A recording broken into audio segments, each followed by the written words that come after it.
Hi guys.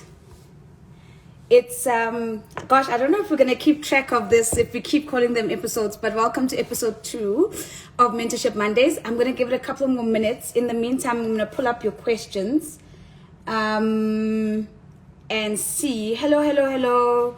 I'm literally pulling up the questions so that I can make sure that we're not cheating on this one. So hello, Makola, Kay, Mbambisa, Nora, Lesejo, Nubiano. Oh, Nubian Nosi. You see these names, they just like get in the way. Aswang Yisi and S Aniku. Hello guys, Tandiwe. Hello to everyone. I'm so excited. First of all, Eskom's not gonna get to us, so I'm expecting the lights to go off, and they haven't gone off. So that's a good thing. But my Wi-Fi won't go off. I've got a backup for that. I haven't figured out a backup for the lights, so I've got my superpower guys here close by, and this is all in my home office. So that's why it's like it's a little bit of it's all over the place. Hey, as we hungry see. Ish, you must help me. I know that I'm probably like butchering your name, but to everyone, guys, hello and a very, very big welcome to Mentorship Mondays. I've got a ton and tons of questions. Hello, Ngawetu. Oh my gosh, nice to see you. Mutaimo, nice to see you as well. I've got tons and tons of questions, so I'm going to see how much we can get through, and then of course. What we don't get through, we move on to the next week and next week. Hello, Vuyo. Grace, hello back to you as well. I just don't want us to be superficial. So I think if we don't get through all the questions, but we do a good job of like substance, right, on the ones that we do get to, I think that's more important. And I hope that you guys agree with me. So it's not about the quantity and getting through all the questions. It's got to be about the quality of our engagement together. And also, let me say this, 2 things before I forget. My social media team says I must tell you guys, if you want to watch or rewatch the Mentorship Mondays, please check it out on our YouTube page. So because I'm going to forget to say it at the end, I'm going to say it now. And then the other thing, yes, ayabonga, substance over quantity, absolutely. And then the other thing that I meant to say was, you see now, Ayabonga got me. Now I've forgotten. But just remember, guys, that if you want to watch it, go to YouTube, because a lot of people come back to me and say, please can you share it with us? And we say, well, we're saving them, but we're putting them on our YouTube channel. Okay, I'm starting now with a question from Farai. I've got my laptop here, that's why I'm looking away. And Farai says, oh, I remember what I wanted to say to you guys. Remember that mentorship is a two-way street, right? So it's not just about me mentoring you, you also are mentoring me. So please, I love your comments. Give me feedback, give me your own thoughts about what you think about what I'm saying. And if you want to, give an alternative viewpoint on something, I absolutely love that. Let's make it a conversation and let's not make it a one-way street. Okay. So I've got a question from Farai Savanu. Farai says, besides fear of not getting work, what other limiting beliefs did you have to address to jump into entrepreneurship? And also, what was the biggest limiting belief you had to address on this journey? How did you get your initial clients? And what has been the biggest surprise about running your own business? So Farai, pack them in. Okay, so Farai is saying, what were my biggest fears about moving from a full-time salary job to becoming an entrepreneur?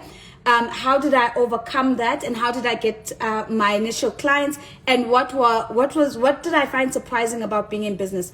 So I'll tell you what my big fear is, and I don't think it's anything amazing or unique. I was really afraid that I might not get enough business to meet my debit orders.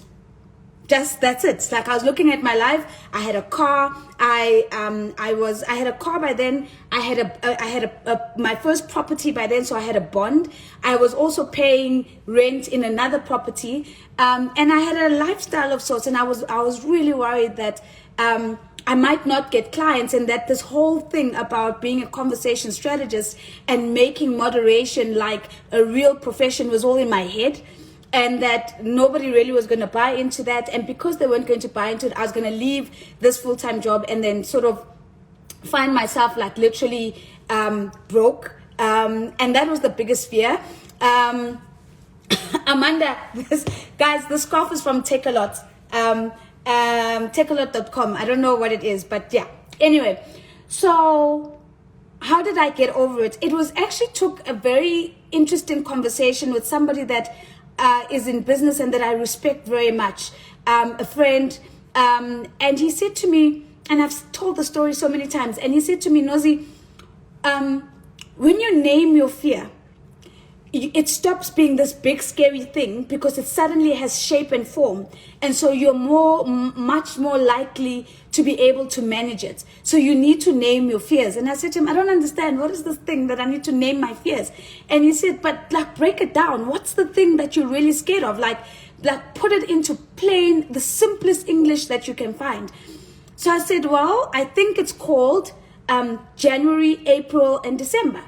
And he said, what do you mean it's called January, April, and December? I'm like, well, if you're a moderator, no corporate client is hosting events in December. They're not hosting them in January.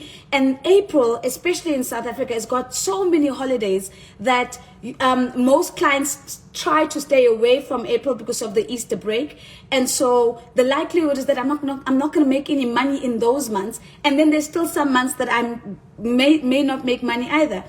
So he said, okay, now that you've named it, what if? And that was for me the breakthrough. It was the what if question. And he said, what if you were able to make so much money in February, March, May, June, July, August, September, October, and November, that you actually don't have to work in January, December, and April? And I looked at him and I thought, is that even possible? But what he did by asking me the what if question is he planted a seed of possibility, and it got me thinking in a very different frame. So instead of thinking from a mindset of fear and a mindset of scarcity, I started thinking about, and we talk about this mindset of abundance. It wasn't a mindset of abundance, it was a mindset of possibility. All the things that could be possible, that I could really do well. And then I needed to ask myself, what needs to be true for me to do well in the 9 months, so that I don't even have to work in those other 3 months. And that's where the story of, how did you get your clients? I just want to pin this so that I can come back to it. So I started getting my clients while I was still at CNBC. Because remember, I was an anchor at CNBC, and I had started moderating while I was on television. So it was the same people who would see me moderating while I was on television who would then come up to me and say, hey, do you do this in your private capacity as well? So there was a little bit of a soft landing, because I had a little bit of relationships and networks from the television space that I carried through offline, if you will. But, if I'm quite honest, the way that I've grown my clients is through word of mouth. Yes, we have a website. Yes, we've got Instagram pages. Yes, we do all of these other things. But people, and I'll keep coming back to this, guys. The thing that will always sell you and sell your product and sell your service, more than anything, is the experience that people have of you while you're selling to them. So people always come up to me and say, oh my goodness, I was in the room when you moderated X, Y, and Z. And because I was in the room, I would really like you to come do the same for my organization. So that's how I grow my clients, through word of mouth. So I pay a lot of attention to how I make people feel, how I engage with people, how I talk to them, how I argue, how I debate, how I disagree. How do I disagree, even with my clients, in a way that makes them feel better off for the disagreement to have happened? And this is all of the stuff that you've got to think about so that the experience of you is enhanced. Okay, before I get to this biggest surprise, I just want to pick up Esther on the Rise is saying the thing that will always sell you is the experience people have of you. Absolutely. I call it personal brand. Other people have other more fancy ways of calling that. And also, how do you get through the months that aren't as great financially as others? So I don't work in those months. So I now have a thing, and I started it the year my mom died. So my mom passed away in September, and I was just absolutely broken that year. So when December came, I literally took 7 weeks and I went to Pietermaritzburg, and I literally went to go hide out with my dad for 7 weeks. So I literally left as early as I could in December, and then I also was at home for a couple of months in January. And what was triggered by a traumatic loss in my life actually has become part of my cadence and the part of how I do things. I stopped working in the middle of December because I still have some clients who want 1 or 2 things up until sort of like the 10th of December. But you won't catch me dead doing anything. 16th December is nje. In fact, 16th is late. 16th December is I stop working absolute latest on the 15th. And then I hardly work in January. I will work if it's like absolutely an amazing opportunity. But I don't work in that month. I go home. I spend time in Pietermaritzburg. I sleep. I travel with my husband. I do nothing, right? Because though I turned my fear into something that rejuvenates me and gives me energy. And I don't worry about April, because February and March are such big months for me that I know that April is taken care of, and I go away in April, and I don't worry about it. So that's really important. And then Farai was saying, what has been the biggest surprise about running your own business? I think there were a couple of surprises for me. I think one of the surprises was that I actually made more money running my own business than working for anybody else. And I think that's a function of building a business that you like absolutely are passionate about, the thing that you're doing, it's your life. So you lose track of the hours and the time and the effort because you love it. Like, I love what I do. I enjoy what I do on a daily basis. And so just by mere virtue of the quantity and the volume of the work that I'm doing, the quality that I try to bring to everything that I'm doing, I'm able to charge a higher value for that. That is not then, there has a middleman who's a boss or a corporate, and then who gives me then a salary that is now siphoned off from that. So that was really surprising. And I always say this with the utmost humility. I mean, when I transitioned, I started making what I was making in a month. Initially, when I started out, it would take me 2 events to make that. So that 2 days of working or delivery in that month was the equivalent of what I was making in a whole month as a salary. So that was very, very surprising. I also think the other thing that was surprising for me is how hard it is to hire people. That's really hard. And I must say that it's not something that I've always gotten right. Everybody wants to hire people who are absolutely passionate about the thing that they're building. But remember, you're now the corporate, right? So you're the corporate, and you will make bad hires. You will hire people who just are in for the ride, who see you as a ticket to stardom or whatever. I don't know, because I don't even have stardom.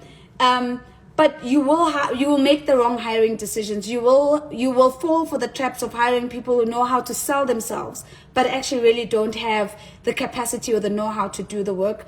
And you'll need to forgive yourself for those decisions, and make sure that you're able to be courageous enough to be upfront with those people early on, so that you can release them and release yourself from having made that mistake, and then keep trying again. So our team keeps morphing and changing. It's now settling with a lot more people, serving for more than a year.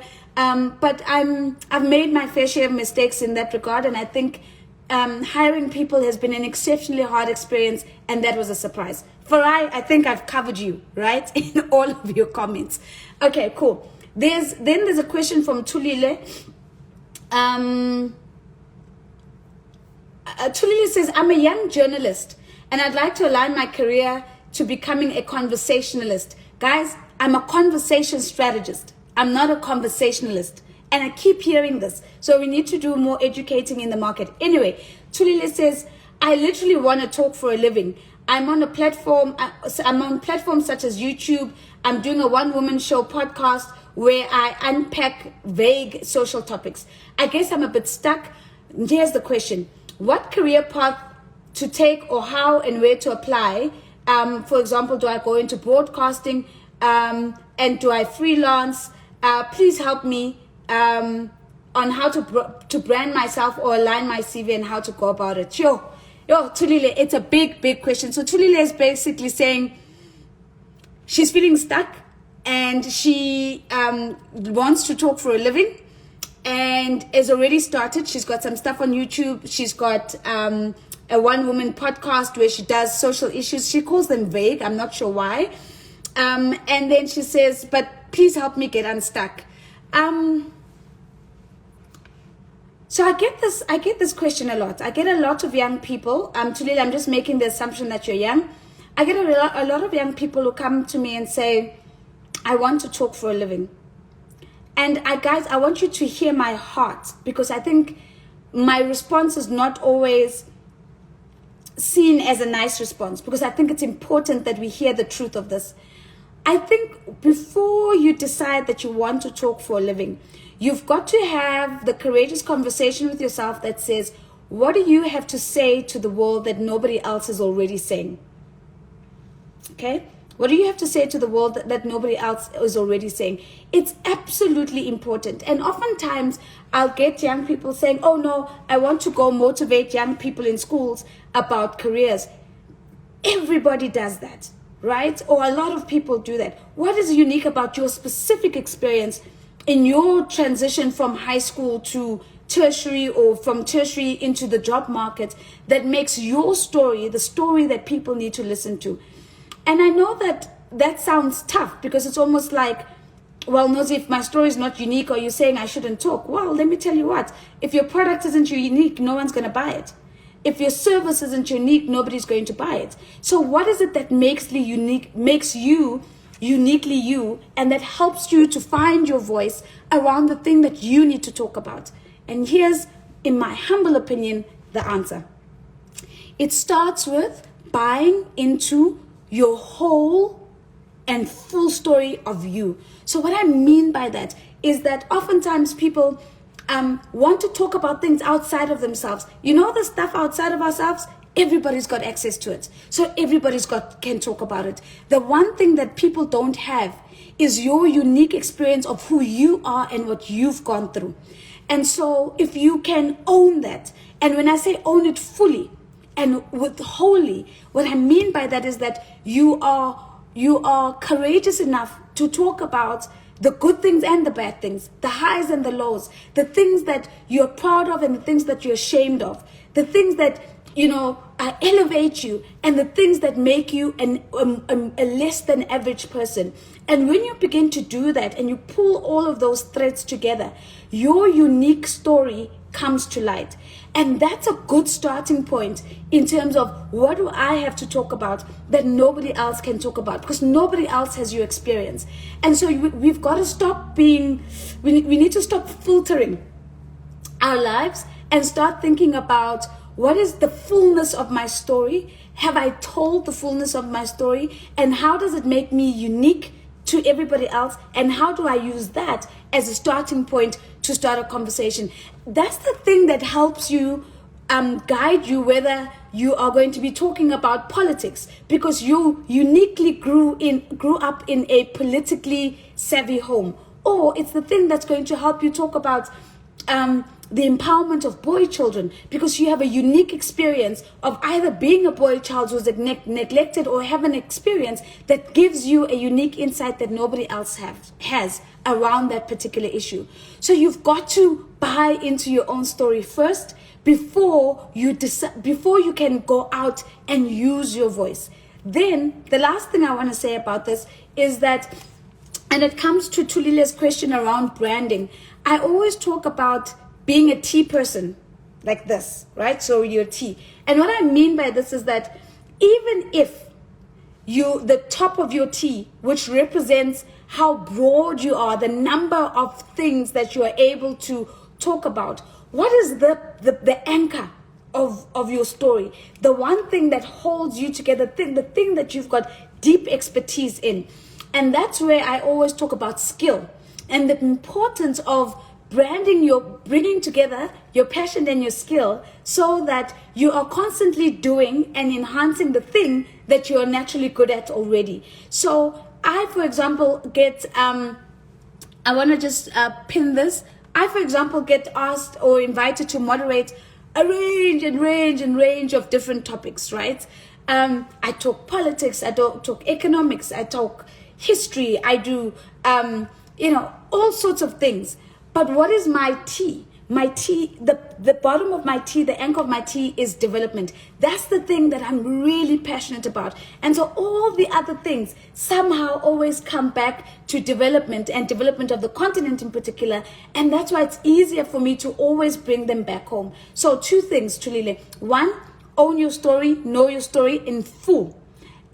Include the highlights and the lowlights. Remember, we are the sum total of all of our experiences. We are the sum total of all of our experiences. And if you leave certain experiences outside the door, you're missing out an opportunity to be uniquely you and brand yourself in that regard. Secondly, consider yourself as a T person. What's the anchor that really allows me to stand head and shoulders above others?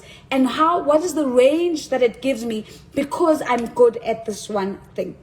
I hope that makes sense. Okay. Someone says, I've seen that some people create 23 Creation says, I have seen that some people create a facade or make up a unique story to offer a unique experience. Is that okay? No, it's not okay. It's not about facades. People can see through facades. People can see through if you're making up a story. I almost see, and I know this facade, if I can give an example of it. I used to watch young entrepreneurs, especially in the innovation space and those that were in incubation programs and so on. And when they have to go to these pitching experiences, right? And in these pitching experiences, they've got to pitch their product. And then it seems as if the products that get the funding are the ones with the sob story that's built into that, into the product. So you hear people starting off like, I come from the dusty streets of Soweto. I always say, guys, but not all streets are dusty in Soweto today, guys. And if you're born into the 2000s, what dusty streets are you talking about? What is your unique story? Don't put up a facade. People will talk about, I come from a village where we still have to collect water on our buckets. True, that's fine if that's where you come from. But the person telling the story is living in Sandton. People can see through that. Radical truthfulness. That is the thing that people want. We want radical truthfulness. And when you're being radically truthful and radically authentic, people can see that, they can feel it, and they buy into it. So I hope that's helpful. Okay. I'm checking for any comments. Okay. Nolisa says, is it then safe to say that that identify your passion instead of having a unique story to tell? It sounds like you are saying development is your passion and you're able to navigate conversations to it. So what I'm saying, where's this book? I've got this book that I want to show you guys that was life-changing for me. It's called, I'm looking at my library here. Just give me 2 seconds. I'm sure I can find it.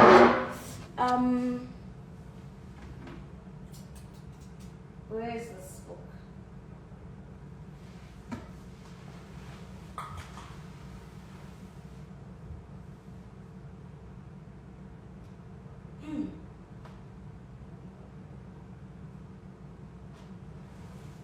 Yeah, you're out of luck today, guys. I can't see it. I think we've got too many books now.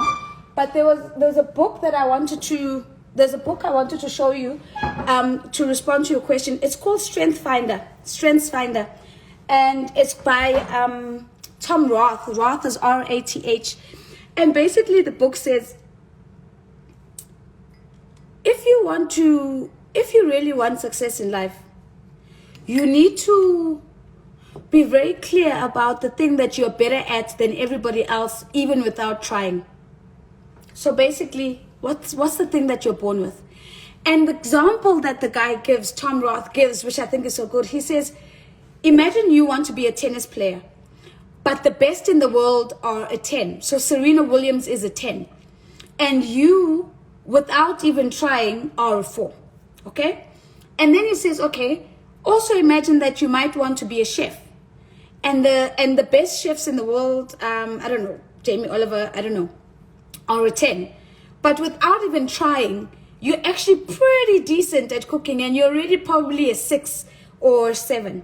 And he says, if you then very clearly identify the thing that you're naturally better at than other people without even trying, and you spend every moment of every day, of every week, of every month really trying to do more of that thing, that's the thing that differentiates you in the world. And it sounds like such a simple thing, but if you think about it, it doesn't matter if you spend every hour of every day, of every week, of every month working towards becoming a tennis star, because if your starting point is a 4, with all that effort, at best you're probably going to land at an 8. You're never going to be world class at it. You're never going to be the best in the world at it. However, if you focus on the thing that you're naturally good at already, you then allow yourself a fighting chance to be amongst the best in the world. But remember, he says working on it every day, every hour, every week, every month, every year. And so what he is saying is that identify the thing that you're naturally good at, because probably that's what you're very passionate about, but then bring your skill.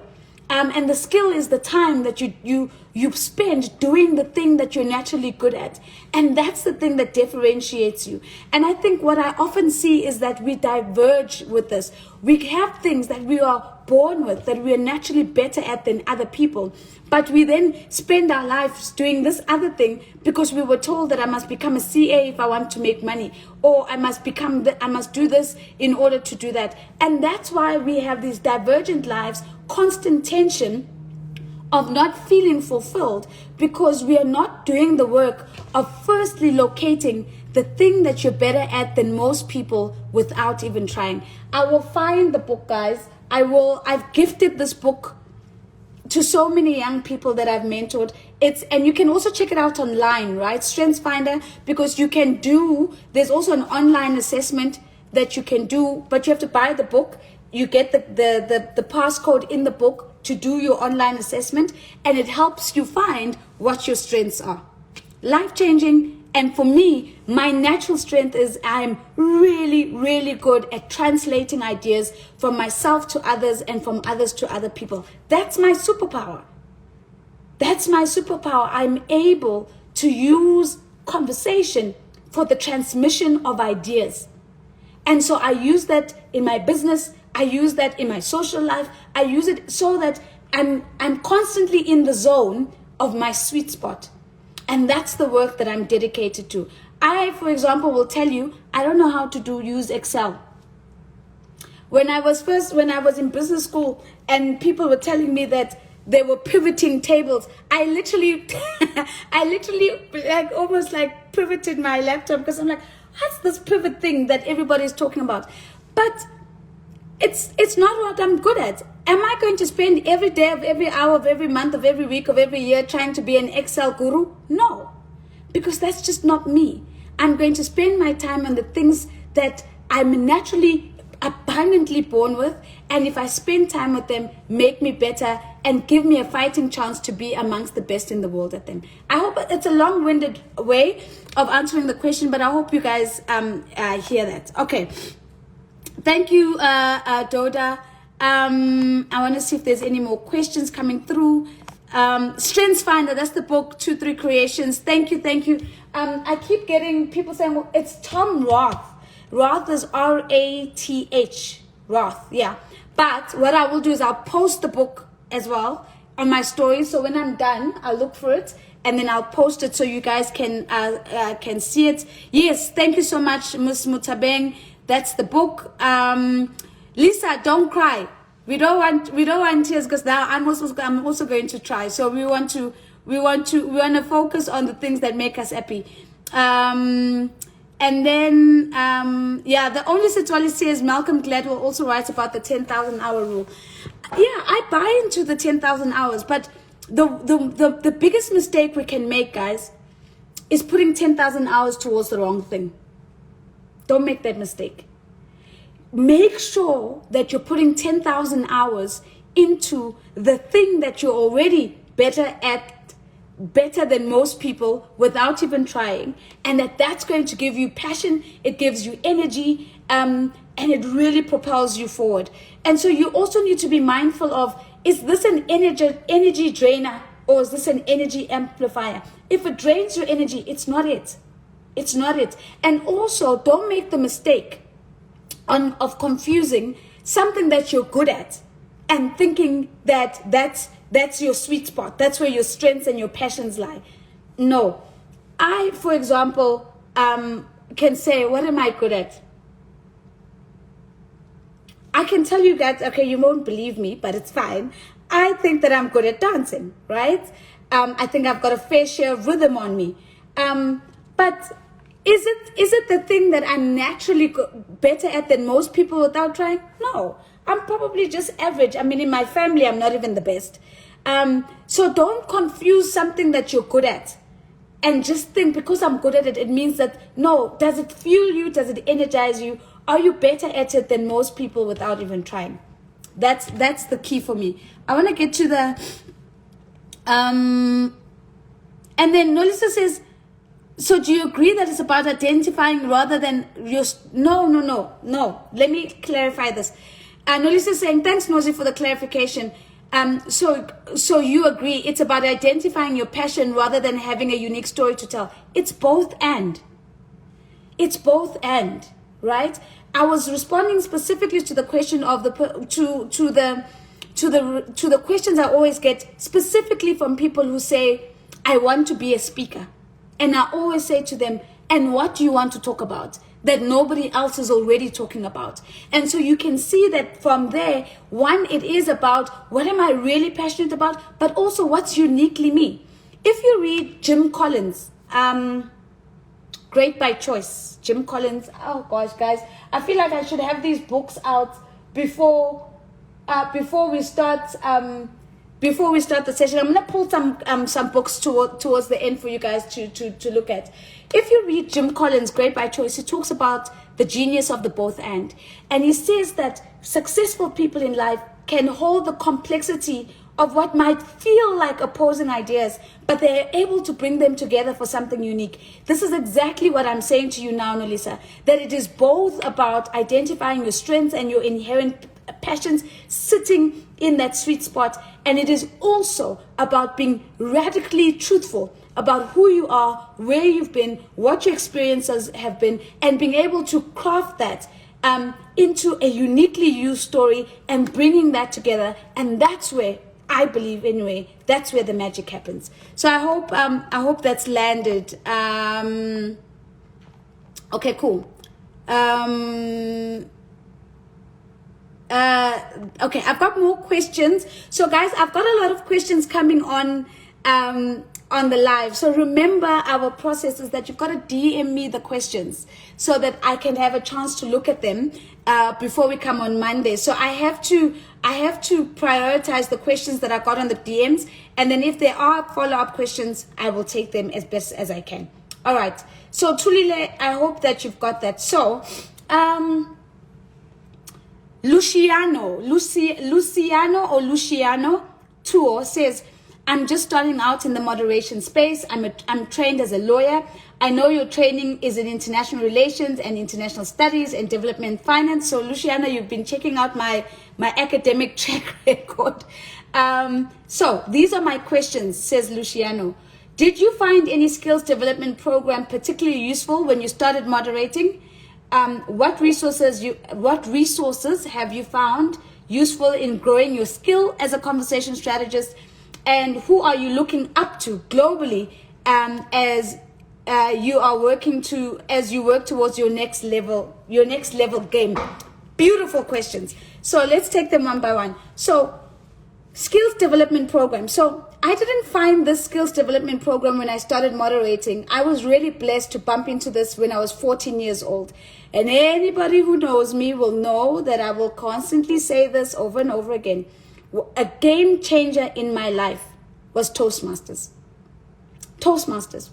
Nothing else but Toastmasters. I learned the discipline of listening. I learned the discipline of writing. I learned the discipline of speaking well. I learned the discipline of a thick skin. So being able to take feedback and hear people giving you feedback constructively and being able to grow from that. So the way Toastmasters works is that you look for a club. So anybody, all of you guys can literally after this live, go online, look up Toastmasters near me. You've joined a club. I can't remember how much it costs now, but it's not affordable. It's literally like 500 Rand every 6 months. That's investing in yourself, right? So 500 once every 6 months. And basically, what do you get for that 500? And if you're a Toastmaster and you're online and you know how much it costs now, please can you correct me? What do you get? One, you get a community of people that are committed to helping you grow as a speaker. So you come probably the first couple of times, you're probably a little bit shy and you just, joining as a member. You join as a member, but you're probably observing. But what Toastmasters does is that it invites everybody to start their journey. You get a book that has 10 speeches or 10 speech challenges, if you can call it that. The first one is just how to introduce yourself, right? And it tells you like, these are the things you need to think about as you're introducing yourself. So then you go and you literally, you go and you introduce yourself. And then somebody gives you feedback and says, okay, based on what you're supposed to focus on, I think you did really well, but you didn't make eye contact. You didn't look us in the eye. You mumbled over your name. So in future, please, and then they will tell you either that they think you're good enough to move to level 2, or you must repeat level 1 until you get it right. So it's like this amazing experience of learning from each other, of getting feedback, and at each level, you're learning a different skill. So it might be introducing yourself at level 1, the next level might be body language, the next level might be voice variation, the next level might be a focus on storytelling. Toastmasters, guys, Toastmasters, Toastmasters, Toastmasters. And I've been really blessed to been able to do Toastmasters for many, many years. I now get invited to clubs to do speeches and give special appearances and what. But I really cannot say there's anything better than that. And any one of you can join Toastmasters. So Leslie, thank you for being here. Leslie just says, Toastmasters changed my speaking life as a student and built my foundation as a university student as well. And then TK says, please can we discuss your reading strategy in just one of the sessions? TK, you need to educate me. When you say reading strategy, what do you mean? Because I'm intrigued by that. Maybe I don't even have a reading strategy. You need to tell me, what do you mean by that? And it sounds like a really interesting conversation. I'd be keen to figure that out. Ndumiso says Toastmasters charges from 350 Rand. So there you have it, guys. It's not even 500 Rand. It really is. I still even have my Toastmasters books, right? Someone is saying, where are we posting this live? On my YouTube page. So please look up. Last week's one's there. This week's one is also there. Okay. And then Luciano's other question. Luciano says, what resources have I found useful in growing my skills as a conversation strategist? So Toastmasters for the foundation. And then I'm going to tell you a little story to land this point a little bit. When I was 7, my mother gave me a library card for my birthday. And I think if I reflect on how I might have felt at the moment, my memory is shoddy.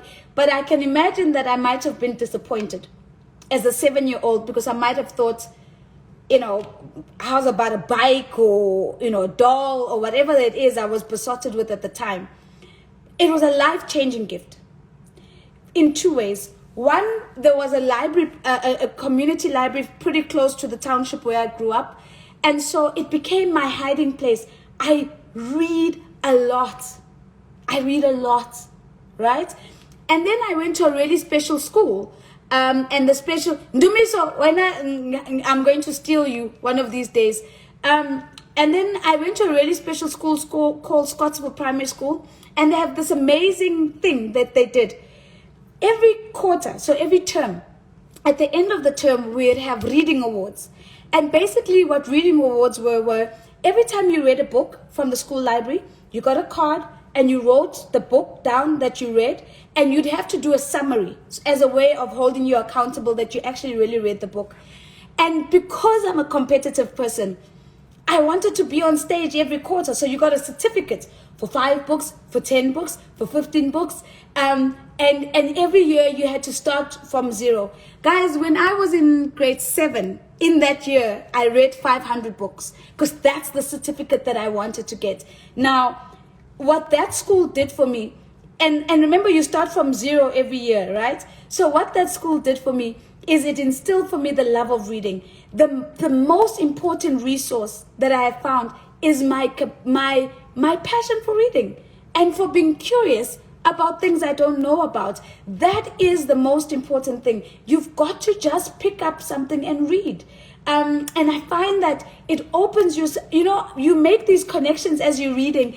Like, oh, in a conversation about this, I can see how this links to this. So I can have a conversation about renewable energy and then remember a finance instrument that was used in another country because they use this particular green bond or whatever to prop up the renewable energy sector, and be able to say, in this country, that's what, and your audience then goes, oh, okay, this person actually knows what they're talking about, and they lean into that conversation. And so it's really, really important, I think, to use reading as an engine. Use it as an engine that makes you just stand up and stand out amongst other people. Guys, if I could get any school or anybody who wants to partner with me to get this reading program done in other schools, I'm so happy to come and share with you how it works, because it's absolutely the most incredible experience that I've ever had in my life. Rainbow says, going to introduce the awards for my kids. I have a stack of books, but literally have to force them to read. Would rather watch YouTube. Make it a competition, reward them, incentivize them, and make reading the thing that they want to do more than anything else. Then, last question from Luciano says, you guys are cheating. You are sending 3 questions at a time. Anyway, Luciano says, who are you looking up to globally as you work to your next level game? I look up to a range of different people. I look up to a range of different people. There isn't one person that I look up to, and I look up to them for different reasons. So, for example, Richard Quest is an example of somebody I look up to, simply because he just has an absolute no-nonsense way about how he goes about moderating. I remember being in Egypt with him, and he was moderating a panel, and then I was moderating the next one after him. And he got onto stage, and his panelists were made up of all of these ministers, African ministers, and this was for the Africa Investment Forum. I think it was the 2018 one. And before he started, he said, don't talk to me about how Africa has got 6 of the 10 fastest growing economies. We know that. Don't talk to me about, and he literally went through all of the things that take up so much time, because every single person is repeating the thing that the previous minister said. And then he said, before I start, please don't repeat something that somebody else has already started. Now, I can see that style might not work everywhere, but I admire his ability to cut through the noise and get to the conversation and get to the real issues. And I find that absolutely incredible. I recently was in Abidjan in Cote d'Ivoire with Eleni Giokos from CNN. And what I admire about her is how real and authentic she comes through when she's on stage. And I look at that and I'm like, she somehow has managed to not have any sort of, projection. And people really feel like they're talking to this woman that they see on CNN and are able to literally talk to somebody that they see through their screens. And I like that. I look at it and I'm impressed by it. I admire Bronwyn Nielsen, and I look at how she can hold the president to account. And I know that it might not be suitable in every single instance, but there are moments where I just want to say, Your Excellency, Haibo, let's move on from this. So I literally look up to a range of different people, and I learn from them, and I learn from different aspects of their journey, and I try and inculcate some of that into my own journey and integrate that into my own story and my own journey and my own craft and the way I like to do things. Okay, Luciano, I don't even know if you're online, but okay, I'm done. Those are all of your questions. I just want to make sure I haven't left anything. Okay, cool. Okay, Olwe Tumhlana says, I was once watching one of your Instagram lives where you mentioned a therapist named Linda who you'd worked with or would recommend. I'm looking for a therapist and I was wondering if you could pass on her details. Absolutely. Let me find Linda's, Linda. I would just want to give you her surname so that if anybody, De Silva. My therapist's name is Linda De Silva. She is in the Parkwood area. She is incredible. No nonsense, right? Cuts through your BS, cuts through your stuff, but helps you just to help yourself. So her name is Linda De Silva. So if you just Google Linda De Silva, DA-SILVA, that's my therapist. And best of luck. Let her know that I recommended you. She's been absolutely amazing for me in so many ways. My husband and I went to a different therapist together for couples counseling ahead of marriage. And this was somebody who actually specializes in only two things. Getting Da Silva. So it's Linda, D-A, Silva, S-E-L-V-A, for anybody else. Our therapist for that we use ahead of getting married only specializes in two things: getting married and getting divorced. So if anybody needs that therapist's details, let me know. Absolutely excellent guy as well. Joel, I just can't remember his surname. Yes, Tandiwe, that's the one. That's the De Silva I'm talking about.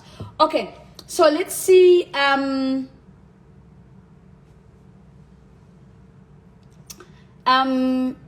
Okay, ayabonga mti nzingani. You ayabonga. Mti ngizane. I'm so sorry, Ayabonga. Ayabonga says, I just wanted to ask, was there a time in your career where you did not feel confident, and how did you overcome that? I don't feel confident a lot of times. There are a lot of moments where I just feel like, oh, this is bigger than me. I'm not sure I'm going to be able to do this. In I almost said last month, in last week's Mentorship Monday, if you go back and watch it, I spoke a lot about imposter syndrome. So I'm not going to repeat it here either than just to say, every time you feel like you're not confident, just remember that in order for you to project self-confidence, it starts with self-belief. You've got to believe that you're capable first. You've got to start with the conversation with yourself to really understand what's making me feel so small, what's making me so afraid, and how do I break through that, and how does that then allow me to project self-confidence. Kanye Matlaba, I can't believe you're on this live. You're supposed to be resting. Mitli is saying, please may you save this live for future reference. YouTube channel.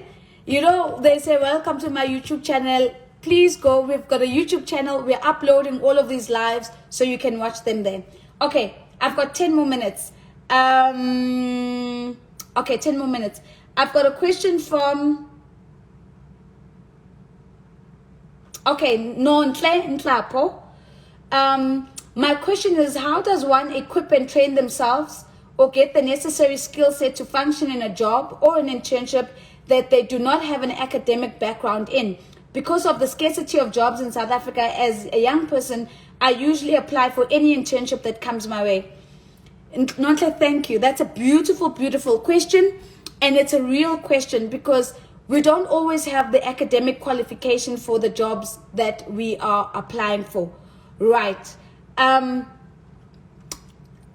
Research shows that, funnily enough, because of the confidence gaps between men and women, oftentimes it is women who look at the job and they look at their academic background and then decide that can't do it. It's if only HR and HR, or they're asking me to have NQ level this and I only have NQ. Whereas guys will look at it and say, Okay, it wants an NQ level 7. I've got an NQ level 5. I'm going to apply anyway. So the first one is, I'm so happy that you're applying anyway. So the question is, how do you equip yourself? You've got to first start with a conversation with yourself. And that is, be comfortable with not knowing, right? Because if you then release yourself from feeling or having to show up like and accept the fact that you don't know, you give yourself permission to get help. Help in the form of asking questions, asking people who do know, Google, reading, spending time online, trying to learn about the thing that you don't know about because you don't have the academic background. I'll give you an example in my life where that happened. There was a time when I went to work at Umlambo Foundation for the former Deputy President, Dr. Mlambo Ngoka, and she put so much trust in me, and she said, okay, Nozi, you're going to be the general manager, and you're going to be the person who hires people. You're going to help us draft the program, build the programs. And I was just like, I've never hired a person in my life.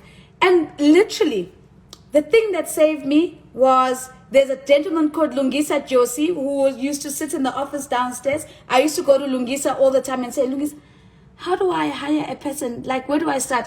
Or when the first time I had to fire a person, which was super scary, I had to go to Lungisa and I'm like, I've never fired a person before. How do I do that? So release yourself. Know that I'm here. I'm grateful for being here. But I don't know, I don't have the academic background that other people around me might have. And so because I don't know, I'm going to extend myself and open myself up to learning. I'm going to ask questions. Google was my friend, guys. I Googled everything. I didn't know anything about the educational space at that particular time, how to build education programs, how to build a fundraising strategy. I remember when I had to build a communication strategy for one of the corporate companies I worked for, and I'd never done it, but it was like the first thing they asked me to do, and I was like, Google, what is a communication strategy? Like, literally, that's how you learn. Remember, we don't always have to go to school for every single thing. We have the capacity to learn. Take whatever diploma, degree, whatever academic training you've had, take that discipline, the discipline of reading, the discipline of applying, the discipline of trying, and go and ask questions, go online, go speak to people who know, humble yourself, and you will be surprised at how quickly you're going to learn and how much progress you're actually going to make. I got 6 minutes. I don't want this to go over an hour because I think it doesn't save or whatever. Okay, so last 6 minutes. Dimaka just be here saying, how did you get to where you are? Please summarize your journey for us. And what keeps you going? Yo, Dimakatu, not in 6 minutes. I think we'll be here forever. But maybe we'll keep that as a question for next week, and we can start with that. I don't know how many people really. I think I talk about myself so much on these lives, so I think maybe you guys already know too much. But we can definitely do that next week. Sambe says, what self-development course can I take to help me become a good moderator? I'd like to start doing this for public health conversations because this is my specialization. And self-development is Toastmasters. So I would definitely say Toastmasters. I can see that there were some questions that have been put in the questions thing. I'm going to carry them over to next week. Nolisa, your question on academic excellence. And then Ingaka, my experience about being a Tutu fellow. Happy to talk to you about that on Monday. I will definitely talk to you about my experience of being a Tutu fellow, which has been amazing. So I have been a Yali fellow, a Tutu fellow, and now I'm an Ali fellow. So we can talk fellowships, and we can talk a little bit about how they help you. There go my lights. How they help you and how they don't, and how do you make the most of fellowships, and also the question that some people I think get scared to ask me, which is how do I get in? Because a lot of fellowships are also by nomination, and guys, I'm always looking to nominate people, so you always need to let me know what you think. Okay, So to Nance, to Charlene. Oh, Charlene, I did see you saying, please get to my question. Usually, you're saying here, usually at a stage that we require mentorship in our life, we are not financially stable or capable to pay for mentorship. How can we get, or where can we get mentors that are willing to help those in the initial stages of their career or business at a low cost or for free? So this is for free, to start off with that. And I think a lot more of us can do these free sessions. I know a lot of other people do. I know Amanda Tambuza does mentorships, I think on Sundays as well. I think this is definitely a free route. I think they're also, you can also please check out Traversing Liminality, Traversing TRAVERSING, Liminality, just as I said, LIMINALITY. It's a free mentorship program for early career women. And there are many more. And so we will talk about, we can talk about that. Leslie says, just avoid being a fellowship hopper without implementing learning in between. Let's have a whole conversation on fellowships next week, because I think it's very important. I really think that the fellowship hopping can become a very dangerous thing to start doing. And so you need to be very mindful of the fellowships you say yes to and which ones you will not participate in. I've been part of 3, and I think I've been probably nominated for close to 6 or 7, and these are the only 3 that I've decided to be a part of. So I don't want this to be not to be savable because it's too long. So guys, I'm gonna say thank you for joining. I appreciate it. It's been an amazing Mentorship Monday, even with ESCOM doing their things, but we've got backup lights and everything else. Thank you for being here. Thank you for, oh my gosh, that's scary. Oh, that's my husband. Oh my word. Thank you for being here. Thank you for your questions. And remember, please send your questions in the DMs so that I can have time to look at them. What I'm going to do tomorrow morning is that I'm going to put up in my stories some of the books that we spoke about. So I'll take a screenshot so that you guys can see. Shame, husband fixed the lights, so it's not ESCOM after all. Shame, Askis ESCOM. And I will definitely post those so you can see.